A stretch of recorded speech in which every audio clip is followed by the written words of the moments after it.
नमस्कार सभी को स्टडी 67 यूट्यूब चैनल में आप सबका स्वागत है। हम पढ़ रहे हैं हिंदी व्याकरण। हिंदी व्याकरण का भाग 1 हम पूरा कर चुके हैं, जिसमें हमने पढ़ा भाषा एवं व्याकरण का सामान्य परिचय। भाषा एवं व्याकरण का सामान्य परिचय की पिछली कक्षा में हमने पढ़ा व्याकरण के अंग। तो व्याकरण के मुख्य रूप से 3 अंग होते हैं, वर्ण, शब्द और वाक्य। आज का हमारा विषय है वर्ण विचार। वर्ण विचार के अंतर्गत हम वर्ण की परिभाषा पढ़ेंगे, वर्ण के प्रकार। वर्ण के 2 प्रकार हैं, स्वर और व्यंजन। स्वर और व्यंजन में स्वर की परिभाषा, स्वर के प्रकार, व्यंजन की परिभाषा और व्यंजन के प्रकार के विषय में अध्ययन करेंगे। तो शुरू करते हैं आज की क्लास। वीडियो अच्छा लगे तो लाइक करें, शेयर करें और चैनल को सब्सक्राइब करें। वर्ण विचार। वर्ण विचार में हम वर्णों का शुद्ध उच्चारण, शुद्ध लेखन और शुद्ध प्रयोग करना सीखते हैं। व्याकरण के 3 अंग हैं, वर्ण, शब्द और वाक्य। वर्ण जो है ये सबसे छोटा अंग है, वाक्य इससे बड़ा है और शब्द और वाक्य सबसे बड़ा अंग है। यानी कि वर्ण से मिलके बने होते हैं शब्द और शब्द से मिलके बना होता है वाक्य। वर्ण क्या है? हम जब कोई भी कुछ भी बोलते हैं तो बोलते टाइम हमारे मुँह से क्या निकलती है? ध्वनि। तो ध्वनि के लिखित रूप को हम क्या कहते हैं? वर्ण। जैसे हमने ए बोला, ए, इस ए को हमने लिख दिया, इस चिन्ह में व्यक्त कर दिया, तो इसको हम क्या कहेंगे? वर्ण कहेंगे। तो भाषा की सबसे छोटी मौखिक इकाई को क्या कहते हैं? वर्ण कहते हैं। अगर इसके अवरोही क्रम में देखा जाए तो जो सबसे बड़ा अंग है वो क्या है? वाक्य। वाक्य किससे मिलके बना होता है? शब्दों से मिलके बना होता है। शब्द किससे मिलके बने होते हैं? वर्णों से मिलके बने होते हैं। और वर्ण जो है वो ध्वनि का लिखित रूप है। वर्ण क्या है? ध्वनि का लिखित रूप है। वर्ण को हम भाषा की सबसे छोटी इकाई भी कहते हैं। भाषा की सबसे छोटी मौखिक इकाई के लिखित रूप को वर्ण कहते हैं। या हम ऐसे भी कह सकते हैं कि भाषा की वह छोटी से छोटी इकाई जिसके खंड ना हो, जिसके टुकड़े ना हो, उसे हम क्या कहते हैं? वर्ण कहते हैं। ध्वनि भाषा की मौखिक इकाई है, सबसे छोटी मौखिक इकाई है, लेकिन वर्ण जो है ये लिखित इकाई है। यानी कि लिखित रूप को क्या कहते हैं? हम वर्ण कहते हैं। प्रश्न कैसे पूछा जा सकता है?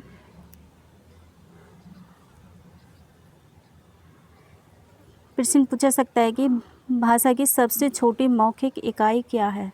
अगर प्रश्न में आए मौखिक इकाई, जब प्रश्न में लिखा हो मौखिक इकाई तो इसका उत्तर होगा ध्वनि। अगर प्रश्न पूछा जाए कि भाषा की सबसे छोटी लिखित इकाई, तो लिखित इकाई में किसको बोलते हैं? वर्ण को कहते हैं। अगर प्रश्न आए कि भाषा की सबसे छोटी इकाई, ना तो उसमें मौखिक लिखा हो और ना ही लिखित, केवल लिखा हो कि भाषा की सबसे छोटी इकाई, तो उसका उत्तर होगा वर्ण। तो यहाँ क्या होगा? इसका उत्तर वर्ण होगा। अर्थ के आधार पर भाषा की सबसे छोटी इकाई। वर्ण का कोई अर्थ नहीं होता है, इसलिए अर्थ के आधार पर भाषा की सबसे छोटी इकाई वर्ण नहीं होगी। क्या होगी? शब्द, क्योंकि शब्द का ही अर्थ निकलता है।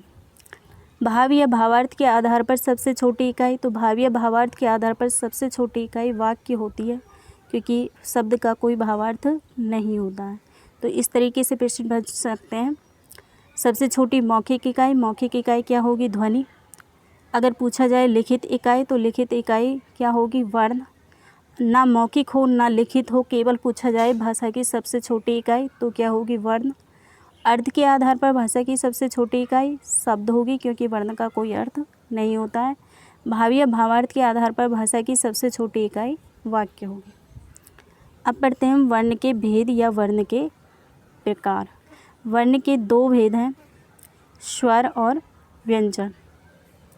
स्वर जो होते हैं ये स्वतंत्र वर्ण होते हैं, इनके उच्चारण में किसी अन्य वर्ण की सहायता नहीं लेनी पड़ती है। जबकि व्यंजन जो होते हैं ये स्वतंत्र नहीं होते हैं, इनके उच्चारण में दूसरे वर्ण की सहायता लेनी पड़ती है। स्वर की परिभाषा क्या होगी? स्वर वे वर्ण होते हैं जिनका उच्चारण करने में अन्य किसी वर्ण की सहायता नहीं लेनी पड़ती है। ये स्वतंत्र होते हैं, इनका उच्चारण स्वतंत्र किया जा सकता है।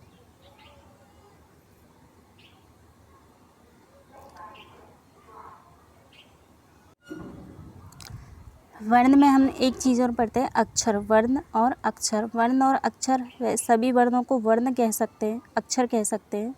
अक्षर क्या होते हैं? अक्षर वे ध्वनि होती है जो एक सांस में उच्चारित होती है या समान लय में उच्चारित होती हैं, इनको हम क्या कहते हैं? अक्षर।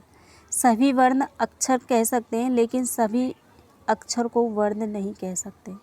जितने भी वर्ण हैं, ए, कै, ल, ये सब क्या होंगे? अक्षर होंगे, लेकिन सभी अक्षर वर्ण नहीं होते हैं। जैसे ए वर्ण भी है और ए को हम अक्षर भी कह सकते हैं। लेकिन आम अक्षर है, लेकिन आम वर्ण नहीं है, क्योंकि आम शब्द बन जाता है। जबकि आम को अक्षर कह सकते हैं, क्योंकि इसको एक सांस में उच्चारित किया जा सकता है। तो सभी वर्णों को अक्षर कह सकते हैं, लेकिन सभी अक्षर वर्ण नहीं होते हैं। अब पढ़ते हैं, हिंदी में कितने स्वर होते हैं? हिंदी में स्वर होते हैं 11। कितने होते हैं? 11। लेकिन छोटी क्लासों में हम पढ़ते थे कि हिंदी में स्वर 13 पढ़ते थे। वो 13 कौन कौन से पढ़ते थे? ए, आ, ई, उ, री, ए, ओ, औ। और इसके साथ पढ़ते थे अंग और अह, यानी कि अनुस्वार और विसर्ग। अनुस्वार और विसर्ग जो हैं ये स्वर नहीं होते हैं।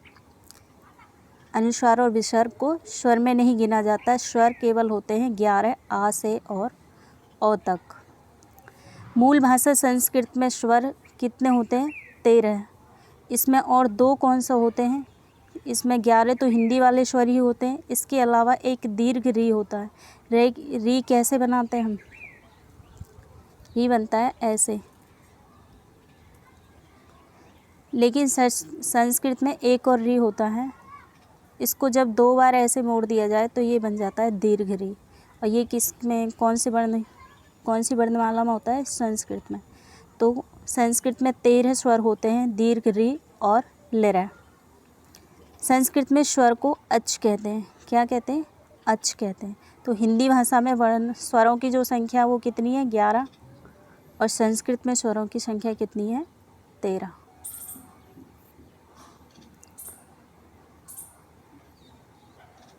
अनुस्वार और विसर्ग ये स्वर नहीं होते हैं। इनको क्या कहते हैं?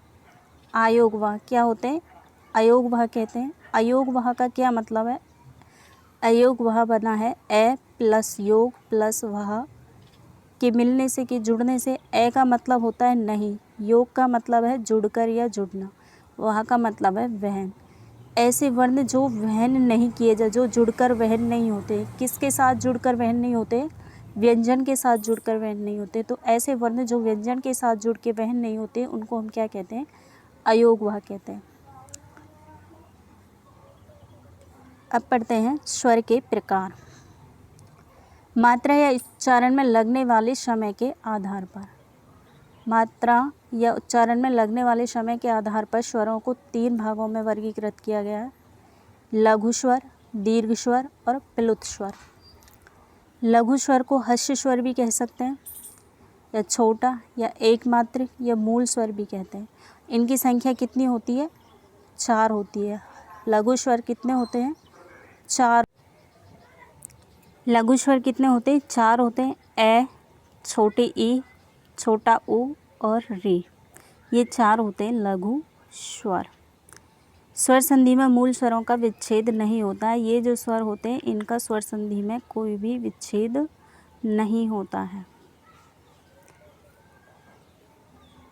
इसके बाद पढ़ते हैं दीर्घ स्वर। दीर्घ स्वर को और क्या कह सकते हैं? गुरु, बड़ा या द्विमात्रिक। ये कैसे होते हैं? द्विमात्रिक स्वर होते हैं। इनकी इनको बोलने में उनसे 2 गुना समय लगता है। और इनको संधि स्वर भी कहते हैं, क्योंकि ये संधि विच्छेद करते हैं। इनका हम संधि विच्छेद कर सकते हैं। तो दीर्घ स्वर कितने होते हैं? दीर्घ स्वर 7 होते हैं। बड़ा आ, बड़ी ई और बड़ा ऊ। यहाँ री नहीं आएगा, क्या आएगा? बड़ा ऊ।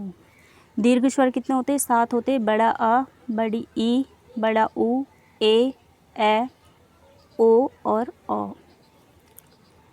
ये दीर्घ स्वर संधि में ये 3 जो होते हैं, बड़ा आ, ई और ऊ, ये दीर्घ स्वर संधि में दीर्घ स्वर संधि बनाते हैं।